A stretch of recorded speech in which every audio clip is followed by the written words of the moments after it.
Welcome to this webinar on phonological awareness.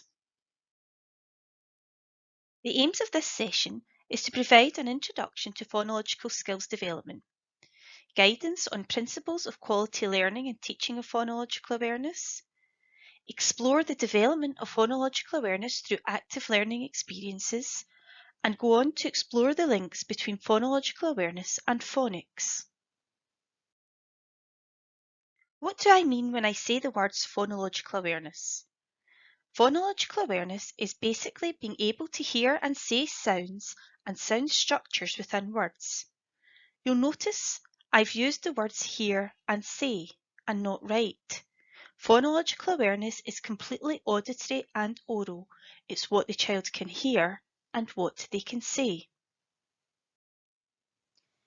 Phonological awareness is essential to success in literacy development, as without it, children will experience huge difficulty with both reading and writing. Phonological awareness is the awareness of sounds within language and must be developed before any systematic programme of work in phonics can be undertaken. It's also the ability to discriminate individual speech sounds, and there are various stages involved in the development of such awareness. These are two quotes about the importance of phonological awareness. You can see that both are highlighting the close link between phonological awareness and reading ability. When a child learns to read, they have to be able to hear the different sounds within words, break the word up into the single units of sound, and then blend those sounds together. This is quite a hard skill to master, so the development of listening to sounds and segmenting them, that means breaking them up, is so important before we are expecting the children to put all of those skills together to read the words. Phonological awareness is a developmental process that can, and often will, be developed naturally within a child. It starts with children firstly becoming aware of words, then aware of the different ways words are made up, like syllables or sounds, and then being aware of rhyme. I'm going to briefly talk about the development of those three areas that I mentioned there before we look at how to develop phonological awareness. The awareness of words as units of sounds. When children are fortunate enough to spend time with adults who talk, play, interact, and share stories with them, this awareness develops naturally during the first 2 years of life. To me, the most important word on this slide is the word fortunate. We know that not all children will have this experience at home before entering the ELC setting. I'm sure that most of you listening to this today can think of at least one, if not more, but definitely one child who has been non-verbal or had immature speech. If this is the issue, then being part of a literacy-rich environment within the ELC is so important for them. Once they've become aware of words as a unit of sound, they then begin to become aware of words having different sounds in them. Spoken words can be divided into syllables and phonemes. A phoneme is a sound within a word. Recognising syllables is a fairly easy and straightforward skill. If we think of the word picture, pic-ture, it has 2 syllables. Recognising phonemes, that's the sounds within a word, is more difficult. A phoneme is the smallest unit of sound, and when we put together those sounds, they make words. So for example, if I think of the word soap, soap has 4 letters. Soap has 1 syllable. S-o-p has 3 phonemes. The awareness of syllables is an easier skill for a child to naturally develop. Awareness of phonemes is more challenging. As well as being fun and engaging, rhyme is so important in the literacy development of a child. The average 3-year-old is beginning to develop an awareness of rhyme, but still needs plenty of opportunities to extend this. Rhyming requires that children listen closely for sounds within words. Children who recognise rhyme learn that words are made up of separate parts, which allows them to be ready for systematic phonemic instruction. So if we know that these skills develop naturally over time, why do we spend time teaching it? Lynette Bradley has conducted various studies in this area. Her studies show that there are strong links between children's knowledge of nursery rhymes and their developing phonological skills, which in turn play an important role in learning to read. Further research has also shown that phonological awareness is a predicator of future reading success. The children who can discriminate sounds in words, whether these sounds are at the beginning or the end, are likely to go on to become successful readers. Now, not all children are phonologically aware for a variety of reasons. However, since we know that the child who is phonologically aware is likely to have reading success, it is important that we find ways of developing every child's phonological awareness. The EEF published this document last October, and it is their recommendations for improving communication, language and literacy in the early years. We can see under number 2, developing children's early reading using a balanced approach, that phonological awareness is identified as good practice. Also, high quality interactions between adult and child are mentioned under recommendation number 1. This shows that today's session is very relevant to our practice and is based on current research. To ensure we develop phonological awareness appropriately, we have to first understand the developmental aspects of the child. I'm going to go through these developmental aspects quite quickly, as we all know that age is just a number and children develop at different times. So when I'm referring to a developmental age, it's just to give us an idea of when a child may be able to do these things. But obviously children are individuals and we understand they develop at different times. So the average 3-year-old are usually able to recite known rhymes, for example, Jack and Jill. They are usually able to produce rhyme by pattern, for example, giving the word cat as a rhyme for hat. And they are usually able to recognise alliteration. For example, Mummy and Michelle, be able to say they're the same. At 4 years of age, children are usually able to segment syllables, for example, knowing that there are 2 parts to the word cowboy, cow, and boy. And they're usually able to count the number of syllables in a word.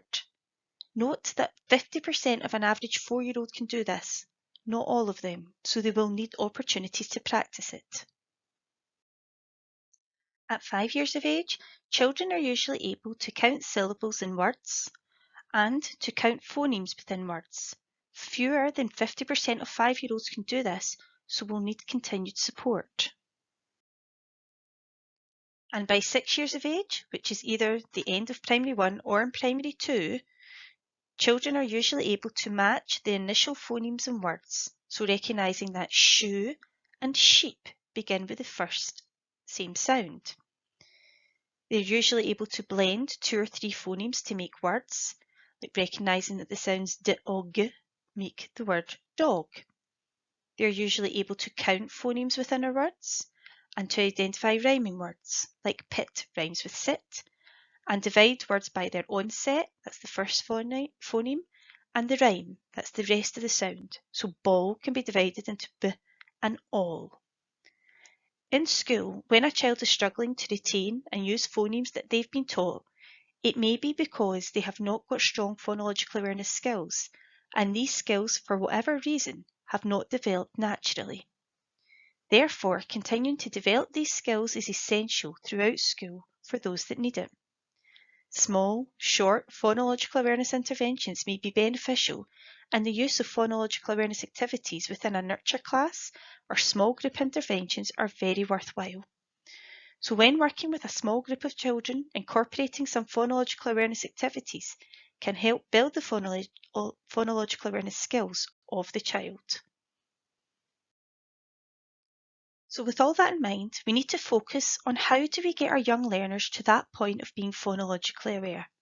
How do we develop their phonological skills, and what are these skills?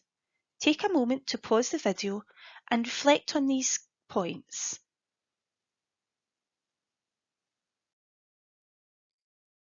Within Inverclyde Council, we use this infographic for the development of phonological awareness skills. This is a continuous process and should be developed continually. We don't start with one skill and then move on to the next and never revisit the previous skill. Obviously, some of these areas will need to be developed before others. For example, listening and attention will need to be addressed before attempting to identify onset and rhyme. You can see that there are two shades of blue within the continuum. The lighter blue are the more challenging skills that will be developed just before school transition and within primary 1. These are the beginning of phonemic awareness. However, while developing these strategies, we should still be developing our other earlier phonological awareness strategies, for example, listening and attention.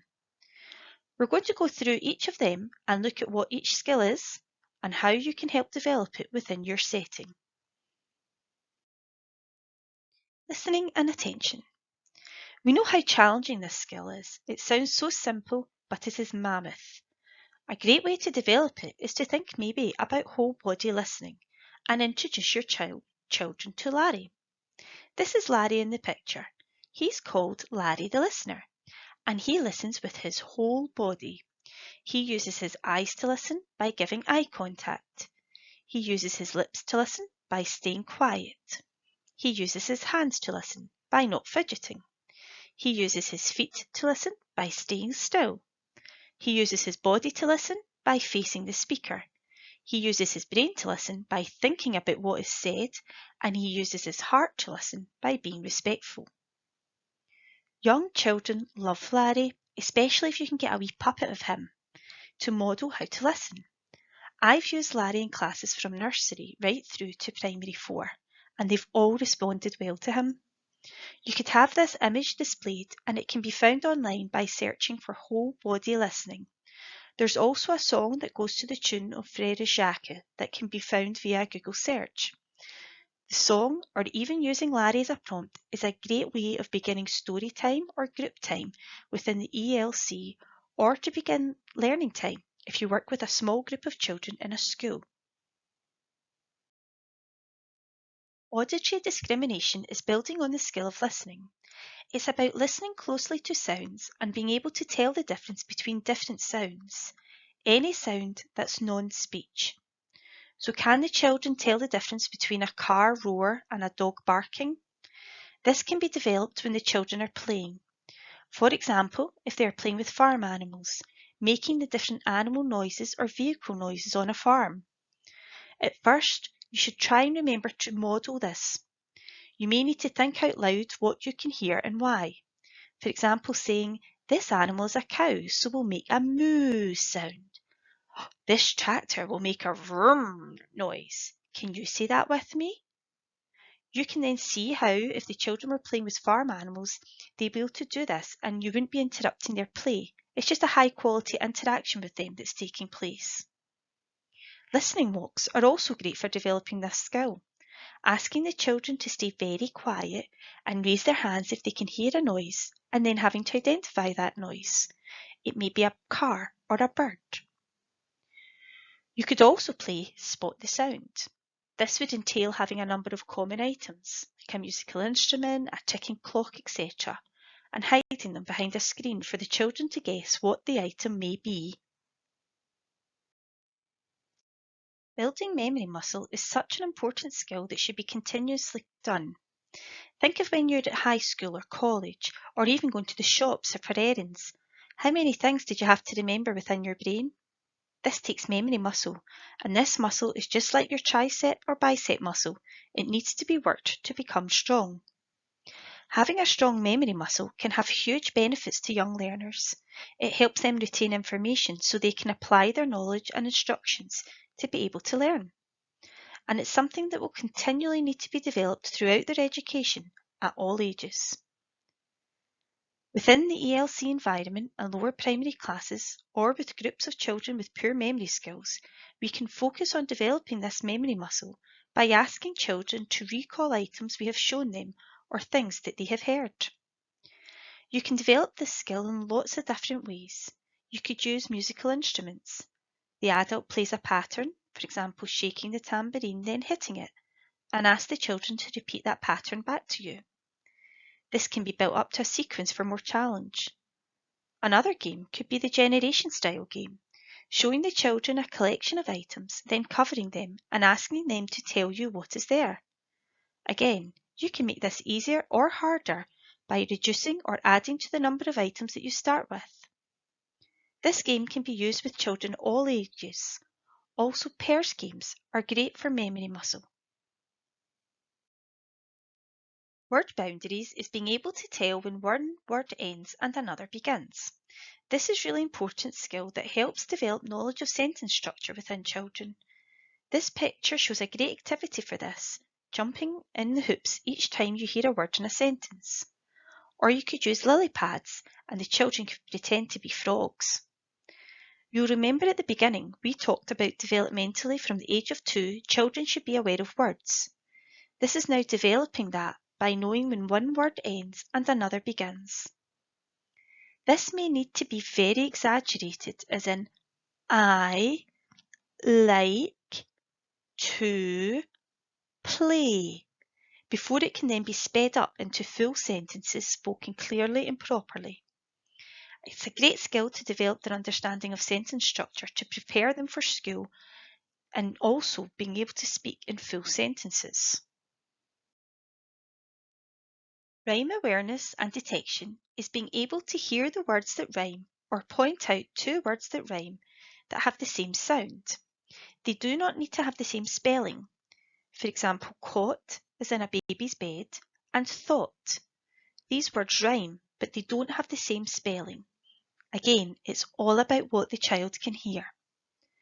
To develop this skill, you should always point out words in storybooks that rhyme and model the words rhyming. You could give the child 3 words and ask them to identify the one that doesn't rhyme. Again, overemphasize of the rhyming words can really help a child with this. So if you've got the pictures mouse, house and cat, you would point to the pictures as you say the word very slowly.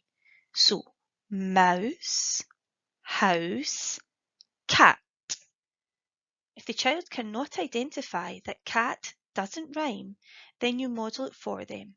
You would say mouse, house, cat. Mouse and house sound the same. Cat does not.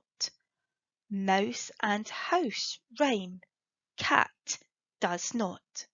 Now let's try another one. And you model that for as long as the child needs it. Overexposure to a skill will help develop it. Likewise, if the child gets it right in the first try, don't assume that it wasn't just a fluke. Keep doing the activity and add more challenge by using more pictures, or move on to the next skill in rhyme, which is rhyme production, which we'll talk about shortly. Research from America suggests that a young child's ability to keep a steady beat is one of the best indicators of later academic success, which is why music is so important, especially within early years development. Syllables are basically beats in a word. Being able to identify these beats in a word is critical for learning phonics. One way to do it is to clap the syllables ba-na-na. Another way I always do it with children is to put your hand under your chin, then say the word banana. The number of times your jaw hits your hand is the number of syllables within the word. You can have the children jumping the syllables or using the hoops that you use for word boundaries to then jump into a hoop for every syllable they hear. This is actually a fairly straightforward skill that the children will pick up quickly. What is more challenging is blending the syllables. That means putting them together to make the word. Banana, putting them together to say banana, banana. This will need a lot of modelling and coaching and constant practice. So when doing these activities, once the syllables have been identified, always model how to blend them together into a word.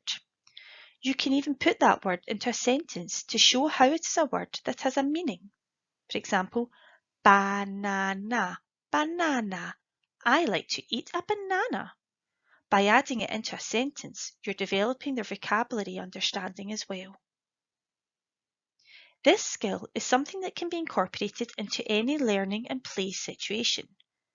For example, if the children are building dens, then every new part of the den that is added could be split into syllables and blended. For example, a ladder. How many syllables are in ladder? Let's check. Ladder, ladder. Let's add the ladder to our den so that we can climb on it. It's a really good way of finding and making the most of every opportunity. Within a school setting, this can be done with items within the classroom or with spelling words that you're working on with the children. Syllabification is a great spelling tool for older children. You'll remember earlier we had rhyme awareness and detection. So once children are able to detect words that rhyme, we move on to them being able to produce words that rhyme. When developing this skill, it's okay to accept nonsensical words, that's words that aren't actually words, as long as they rhyme. For example, banana, ranana. Ranana is not a word, however it does rhyme with banana. Listening to rhyming stories and getting the opportunity to make their own rhyming words up for the story gives children great pleasure. I was fortunate enough to visit Gibbs Hill Nursery last year, and they were reading the story Going on a Bear Hunt. The adult had picked out a few words and wrote them on a piece of paper and was inviting the children to give her rhyming words for this word, which she then modelled how to write on the paper. It was a mixture of real and nonsensical words, but the words all rhymed, and the adult was continually reading the words out to the group so they could all hear the rhyming words. For example, the word given was bear, and every time a new word was added to the page, she would read all of the words, so it became bear, care, stare, bear, care, stare, flare, etc. It was a really simple yet effective activity during group time in the morning. There was a mixture of preschool and new starts within the group, and although the preschoolers were running the show a wee bit, the younger children were listening and watching and attempting to give words, so the older children were actually taking on the role of modelling good vocabulary under the supervision of the adult. In a school setting, this would be a great starter or finishing activity if you're working with a small group within a nurture class, and can also be done in a similar manner. I'm going to talk now about onset and rhyme, but I just want to clarify what the difference between the two rhymes are. Rhyme, with an H, as we've said before, is when two words sound the same, but they don't need to have the same spelling. Rhyme, with an I, is when they do have the same ending. For example, cat, mat, bat, sat, rat. They all have the same rhyme. They all end in at. Onset is the initial sound in the word, and rhyme is the remainder of the word. This would be a completely oral activity of identifying words with the same rhyme, or giving a rhyme, for example, at, and asking the child to add different onsets to make new word. For example, cat, bat, rat. This is a really challenging skill and something that will be tricky for nursery children and should not be developed before the other skills are solid. Again, adult modelling will be key to children to be able to do this. Years ago, this was one of the ways that we taught phonics in schools before research showed that it wasn't the most effective way. However, it's still an essential skill to practice for phonemic awareness. Again, it's really forcing the child to listen to the word and the sounds that are making up that word. This begins to introduce children to word families, which is a useful spelling strategy for later years after the systematic phonics programme. Alliteration is when two or more words begin with the same sound. For example, Peter Piper pecked a peck of pickled peppers. Modelling this for a child is a good way of introducing it. For example, me, mummy. They both sound the same. What sound can you hear? Me, mummy. I can hear mm. As they're identifying that the initial sound is the same, they're also pulling out that first phoneme. So again, it is building phonemic awareness and preparing them for the systematic phonics instruction in school. Phoneme discrimination is an advanced skill and challenging for children. The more practice they can get, the better. It's the ability to hear the individual sounds within a word and be able to say them back to an adult. For example, tick, t, k. Being able to hear those three sounds and then repeat them. This again should be modelled by an adult. Remember as the adult to make sure you're always pronouncing your sounds correctly. Letter sounds, not names. So A, B, K. Don't use the letter names A, B, and C. Also, try not to add an extra sound to the end of each sound. Sometimes we really need to make a conscious effort to do this due to our West of Scotland dialect. Again, the hoops or lily pads can be used to show the different sounds. In schools, large Elkin boxes can be used by putting a coloured counter in each box to represent a sound. Counting each sound on your fingers as you say it and encouraging the children to do this as well is a good thing to do as it gives them the visual to see how many sounds are in each word. Once a child can hear the individual sounds, then we should be encouraging them to blend them together so that they can hear how those sounds make up a word. Blending names is a really good way to get constant practice at this during register or check-in time. Segmenting the words, so breaking them up, is an additional challenge similar to phoneme discrimination and should be modelled by an adult whenever you can. For example, would you like the red paint? P-A-N-T, paint. Here's the red paint. Just let the children hear this. You don't need to expect them to be brilliant at it, but constant exposure to this really helps prepare them for school. In school, continuing to do this in a small group situation and modelling how to do it will help the children to see it done well and they will begin to copy you. Through all of these skills, you've heard me say similar things. Constant practice, repetition, exposure, adult modelling. These really are the key messages. If we want our young children to be ready for a systematic phonic programme, we have to develop these foundations. So often in school, around the primary 3 or primary 4 stage, children are referred for assessments for literacy barriers, for example dyslexia, when there is nothing wrong with the child. Chances are, they have just never had the opportunity to become phonologically aware before they were thrust into a classroom and phonics was started. If you work in a school with children who are struggling to pick up their phonics, then I'd suggest a phonological awareness intervention. Add elements of phonological awareness to your daily programme with the children and have fun with it. Engage them and let them see how successful they are. I am not saying to stop their phonics altogether, but to do it to coincide. Remember the phonological awareness continuum. Constantly go back and revise these skills. You may find that they will then begin to pick up their phonics much easier. We should never underestimate the importance and the link between music and literacy. I told you earlier about the American research on the link between keeping a beat and academic success. I'm sure that doesn't come as a surprise to you, as young children who are naturally able to sing and keep time often have a maturity and language competence beyond that of their peers. It is one of the reasons why book sessions are so vital within your setting. Many of these rhymes and songs are laying the foundations for future literacy skills. For example, the rhyme, Mum and Dad and Uncle John. This rhyme is developing that beat for every word, so is developing word boundary skills and syllables. In early stages, the steady beat may well aid the development of speech, as a sense of rhythm underlies our ability to pick up the patterns of spoken phrases and sentences. Appreciation of rhythm also leads children to recognise rhyming patterns, which, as we've discussed, is critical for learning phonics. Developing vocabulary using the word-aware approach is training that is also offered within Inverclyde.